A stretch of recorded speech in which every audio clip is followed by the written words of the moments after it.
कि कुछ विद्यार्थी क्लास में पढ़ रहे थे। पढ़ते समय, क्योंकि क्लास में पढ़ने वाले बच्चे जो होते हैं 40 बच्चे, 40 के 40 डॉक्टर नहीं बनते, 40 के 40 IAS नहीं बनते, 40 के 40 पायलट नहीं बनते, 40 के 40 अध्यापक नहीं बनते। किसी की 0 आती है, किसी के 100 में से 100 आते हैं, किसी के 90 आते हैं, किसी के 60 आते हैं।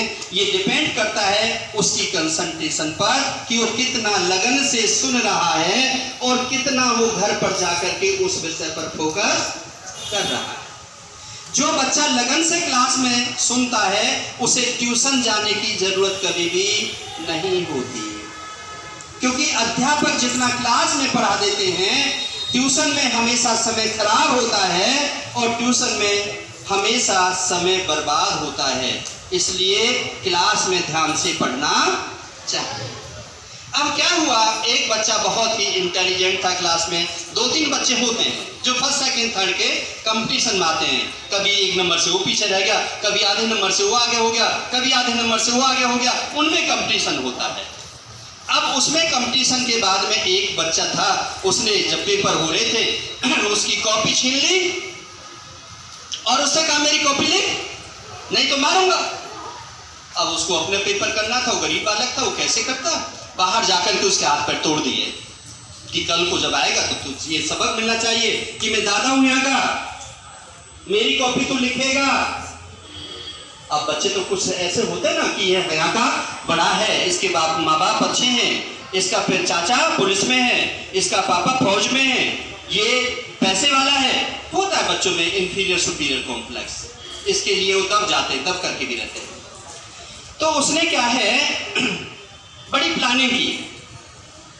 एक बच्चे कोई लाया होगा, घड़ी लाया होगा, बड़े घर का कोई शहजादा होगा, वो घड़ी पहन करके आ गया कीमती, और वो बैग में रख दी, छिपा दी, और किसी बच्चे ने उसको चोरी कर लिया। अब उसने कहा कि मेरी घड़ी चोरी हो गई है। गुरुजी ने कहा कि सभी की तलाशी ली जाए।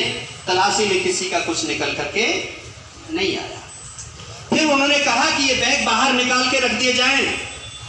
बैग बाहर निकलवा करके रख दिए गए और सबको अंदर कर दिया गया।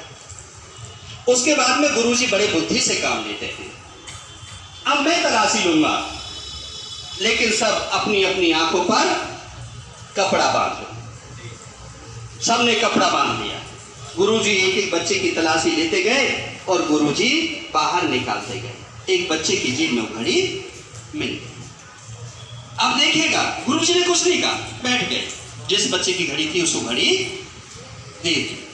उसके बाद क्या होता है, वो बच्चा गुरुजी के साथ बहुत ज्यादा आत्मीयता हो जाती है, गुरु का परम शिष्य बन जाता है, गुरु का परम भक्त बन जाता है। घर पर आना जाना, सेवा करना, क्लास में सेवा करना, और वो बहुत इंटेलिजेंट हो जाता है, सुपर इंटेलिजेंट होता है।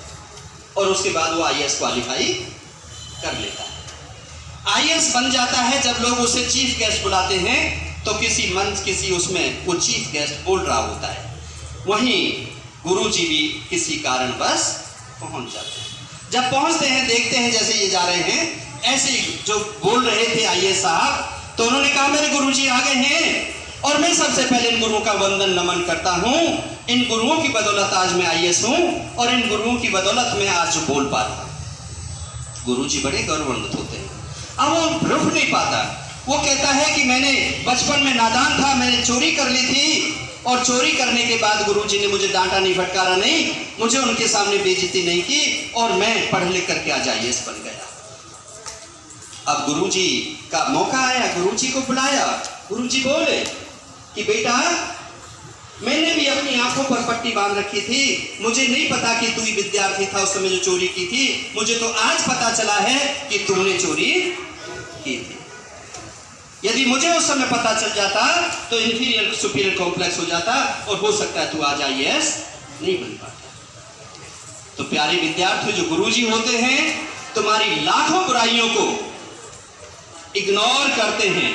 तुम क्या कर रहे हो, तुम्हारी हर एक्टिविटी पर उनका ध्यान होता है, लेकिन हर एक्टिविटी के बारे में कहानियों के माध्यम से आपको सिखाते हैं। मेरे जैसे प्रेरक आत्माओं को बुला करके आपको बताते हैं, लेकिन आपके बात के प्रकार को ये गुरुओं की महत्ता बता रहा हूं कि गुरु कितने महान होते हैं, गुरु कितने दयावान होते हैं और गुरु कितने विद्वान होते हैं।